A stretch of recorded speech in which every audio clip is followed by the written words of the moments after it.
These people should not have shows. How am I gonna get through 8 episodes of these? Oh! It's just so inauthentic. Why would I watch it? I couldn't make it through like 2 minutes, guys. It is painful, guys. It is so boring and painful. The show is all about making friends and celebrating with family, 2 things that Meghan Markle is clearly incapable of doing. You are speaking my language, but it's a language I learned from you. Language is literal word salad. Literally salad. I am physically nauseated watching that clip. I am losing my mind watching this show. The reason they keep flopping is because she doesn't have anything to say. She did this thing where she arranged fruit in a rainbow on the board. Who the hell has time for that? It's giving rom-com vibe. The music in the background. Do you believe in magic? What is that? It is one of the most inauthentic things I've ever watched in my life. Megan's not really giving any tips, but guys, on Netflix, you can watch it at 1.5 speed. She's stuck because she was an actress who became a real princess, who wants to be an actress again, but has to continue to pretend to be a real princess. Meghan Markle has a new show on Netflix, and let's just say Michael Knowles did not hold back with his immediate thoughts. Right off the bat, he's asking the question many people are probably thinking. Why exactly does she even have a show in the first place? Why? Why does she have a show? It's a fair question, especially when you look at the string of projects that have come and gone. Critics like Knowles point out that there seems to be a pattern here, a constant stream of ventures that launch with huge hype, but then quickly fizzle out or face intense backlash. He suggests it's because, fundamentally, she might not actually have anything compelling or original to offer the public. The reason they keep flopping is because she doesn't have anything to say. If you want to be a public figure, you need to have at least something to say. This perceived lack of substance ties directly into another core criticism Knowles levels against her. It's this idea that she consistently wants all the benefits and attention that come with a certain identity, but none of the actual hard work or duties that go along with it. It's a theme that seems to follow her, whether it's royalty or a lifestyle guru. She wants all of the privileges that go along with an identity, but she doesn't want any of the responsibility. She doesn't want to do any of the work. And this new Netflix show, supposedly all about her sharing personal tips on lifestyle and embracing playfulness over perfection, has become an instant magnet for mockery. Many see it as yet another attempt to present a carefully curated, authentic image, but as Knowles points out, the very act of creating a show all about herself clashes with any image of true modesty. It's this contradiction that makes the whole thing prime cringe material for so many. They want her to appear demure and modest, but the act of making a TV show about herself is not modest. This Netflix series isn't just another show. It's a masterclass in how not to win over the public, and the takedowns are absolutely savage. Right out of the gate, the show's entire claim to authenticity gets blown apart, starting with the very house it's filmed in. Viewers expecting a genuine peek into Meghan's personal life were quickly informed that what they were seeing wasn't even her own home. That's not even her house. She rented this couple's house, and that's where they filmed it. It's just so terribly inauthentic. If the house isn't real, then what about all the domestic goddess stuff she's supposedly doing? Well, critics are all over that too, claiming that even the cooking presented on the show isn't actually done by her. It seems she might be more of a food stylist than a chef, just rearranging things to look good for the camera. It's supposed to be a cooking show, but she doesn't actually cook. The other people cook, and then she just puts her hands all over everything and rearranges it. And it's not just the main cooking. Even the basic prep work, like cutting fruit for those elaborate platters, is reportedly handled by a whole team behind the scenes. This makes her on-screen efforts seem even more like a performance rather than genuine domestic skill. Meghan didn't cut all that fruit. You know, that took a team. Meghan's not sitting there cutting up all of that fruit every day. This all contributes to an overwhelmingly artificial feel, like you're watching a highly polished, almost fictional movie rather than any version of reality. The music, the soft lighting, the perfect aesthetic, it's all very rom-com, and for critics, it's just another layer of fakeness. It's giving rom-com vibe. The music in the background. Do you believe in magic? What is that? If the setting is fake and the work isn't hers, what about the actual tips she's giving? Prepare to be amazed, and not in a good way. When it comes to the actual advice and tips offered on the show, that's where the cringe factor really goes into overdrive for many critics. Some of the so-called hacks are so absurd and out of touch, they almost seem like self-parody. For instance, there's the unforgettable pretzel charade. She took a bag of pretzels, dumped it into another plastic bag so that it was prettier, and then tied it up and was like, ta-da, chef! It's these kinds of pointless aesthetic upgrades that had viewers scratching their heads and critics sharpening their knives. Then there was the incredibly elaborate fruit presentation, which, while visually appealing, just screamed, "Who has time for this?" It's a perfect example of her show prioritizing looks over any practical reality for busy people. She did this thing where she arranged fruit in a rainbow on the board. Who the hell has time for that? And the artistic fruit arrangement didn't stop there.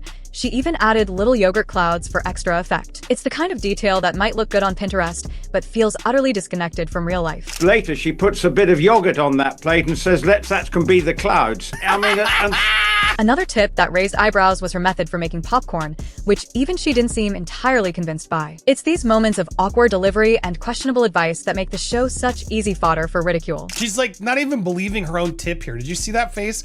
Put it in the bag. It's like someone told her to say this, and then she's like, okay. Beyond the bizarre tips, the show consistently showcases a lifestyle and set of priorities that are completely tone-deaf to the struggles of ordinary people. The amount of free time and resources implied for these elaborate projects is just not relatable. It's as if she lives in a bubble where everyday concerns simply don't exist. No one has time to sit here and chop veggies when their kids are running around and their job's stressing them out and they can't afford their bills. Commentators like Jeremy Kyle were particularly brutal about this perceived elitism and lack of understanding. Her serene focus on making beautiful plates of fruit while many parents are just trying to get through the morning madness came across as incredibly out of touch. Let me tell you something, you deranged human being. There are parents who haven't got a millisecond. The sheer impracticality for any working parent, or frankly anyone with a busy life, to dedicate time to such meticulous food art is a point many critics hammered home. It highlights a fundamental misunderstanding of her audience, or perhaps an indifference to their reality. What mother has enough time to create a fruit plate at 6 o'clock on a Monday morning when there's toast throwing around the room? The show isn't just out of touch.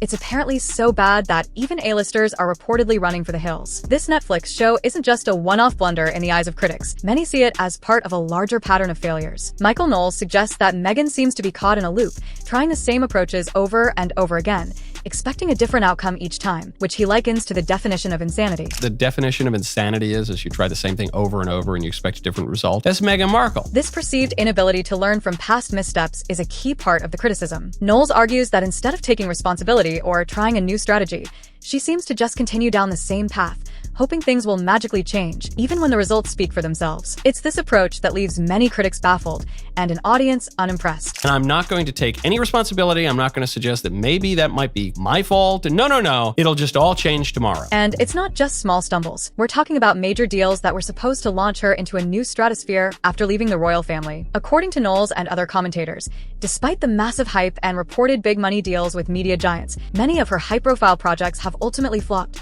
failing to deliver on their initial promise or resonate with a wide audience. Split her husband off from his royal family and then inked a $1 zillion deal with a bunch of media companies, and then all her projects flopped. This string of alleged failures might be having a chilling effect on her social and professional standing. There are increasing reports and whispers that A-listers are now actively keeping their distance. One often cited example is her reported snub from Oprah Winfrey's birthday celebrations for Gayle King. Things are so bad that Oprah did not invite Meghan Markle to a surprise birthday party that she threw for Gayle King. Then there's the saga involving country music legend Dolly Parton. Dolly Parton was approached about appearing on an episode of With Love Meghan and making a cameo.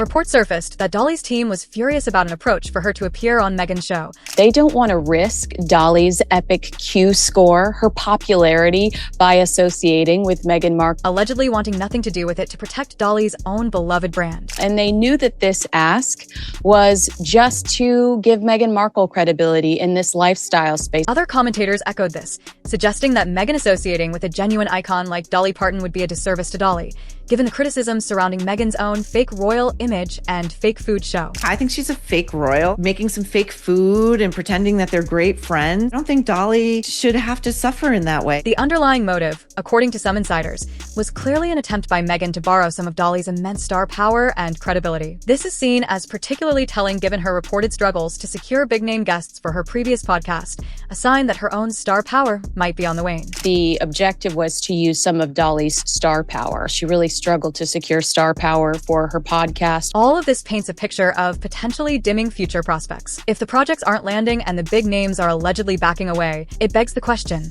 of what's next. Some insiders suggest that the era of massive, multi-project deals might be over for them. There won't be another deal. There may be one-off, that's it. A-listers are now actively keeping away from them and events that they're apparently going to attend. So why does she keep missing the mark? Michael Knowles has a theory, and it all comes down to a fundamental misunderstanding of what it means to be a princess. According to Michael Knowles, a huge part of why Meghan Markle keeps missing the mark with her projects and public persona comes down to a fundamental conflict.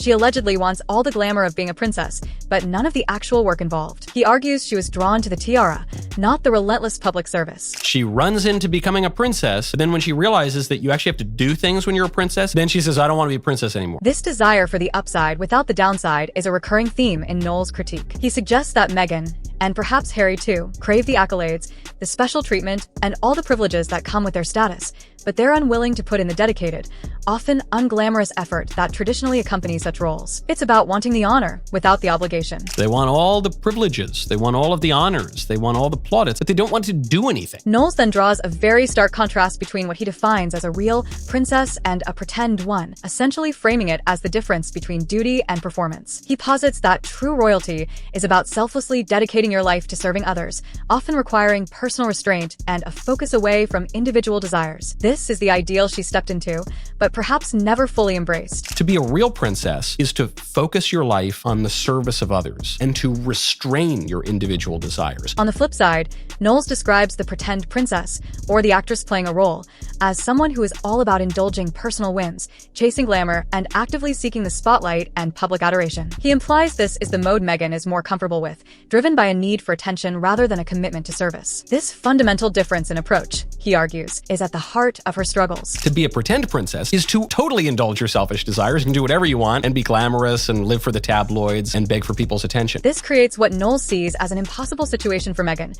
She was an actress who briefly became a real princess, but now seems to want to revert to her actress roots while still clinging to the princess persona. According to him, she's caught in a confusing limbo, unable to successfully be either, because she's trying to be both simultaneously. She's stuck because she was an actress who became a real princess, who wants to be an actress again, but has to continue to pretend to be a real princess. Ultimately, Knowles argues that these two roles are fundamentally incompatible. The very nature of being a working royal often involves a degree of quiet duty, even boring routine, whereas the job of an actress is to be exciting, to grab attention, and to keep eyeballs firmly fixed on you. He states bluntly that you simply cannot do both at the same time effectively. The job of a royal is in many ways to be boring. The job of an actress is to get eyeballs. You can't do both at once. While the critics are having a field day, the audience is delivering some of the most hilarious roasts you've ever seen. The audience reaction to Meghan's Netflix show, especially in the comment section of the trailer, was an absolute goldmine of sarcastic and witty takes. People did not hold back, and their takes were often funnier than the show itself. We've picked a few gems to share. First up, hey Netflix, can I have a contract? I made toast today whilst pursuing joy and elevated it with butter, just being my authentic self. Not her house, not her recipes, not her friends, but so authentic. OMG, she took ordinary hummus and elevated it with olive oil. Bless her for trying to save us from depressing dips. Made oatmeal buns this morning and elevated them with herbs. I also put extra ginger into my husband's tea. Netflix, here I come. Just need to find a beige sweater first. It's absolutely fantastic that Netflix will spend $100 million for an entertaining comment section. These comments, while funny, also point to a deeper skepticism about Meghan's whole media strategy. Critics like Jeremy Kyle argue that she's a calculating user of the media, constantly trying to shape narratives and play the victim card. User of the media, she uses every conceivable way to try and play the victim. This perceived manipulation, however, often falls flat because, as Kyle suggests, what she thinks is good television, or what will resonate with people, actually reveals a profound lack of understanding of her audience. A little bit about television. She thinks that that's good television. She thinks that resonates with people. Her attempts to connect or gain sympathy seem to backfire because they feel inauthentic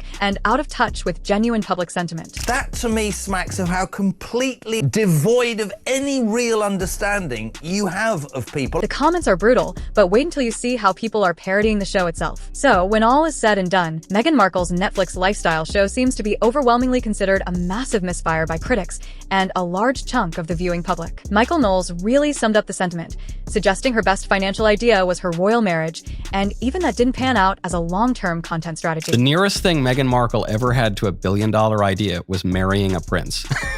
And even that didn't work out. It truly makes you wonder about the state of content creation when, as some commentators point out, even projects perceived as talentless or unimpressive can still command huge budgets and attention. It's a strange era for entertainment, that's for sure. Truly entered an age in which even the most talentless and unimpressive people are capable of making millions of dollars simply by behaving in the most annoying fashion imaginable. The show has become such a target for ridicule that it spawned countless reactions online. So, I've gathered a few funny reels of people doing their own parodies of "With Love, Meghan." Check these out. My name is Megan Sussex now. Call me Meghan Markle one more time, Mindy Kaling. I am so excited because one of my closest friends is coming over to help me cook today. I want my home to feel welcoming. Do you feel welcome? Does my soundstage welcome you? I would do way less salt than that. Let me just do it, Jen. It's Marcy. Whatever. She and I are such great friends, like besties. Like, I love her. Like, she doesn't know my name, but we're best friends.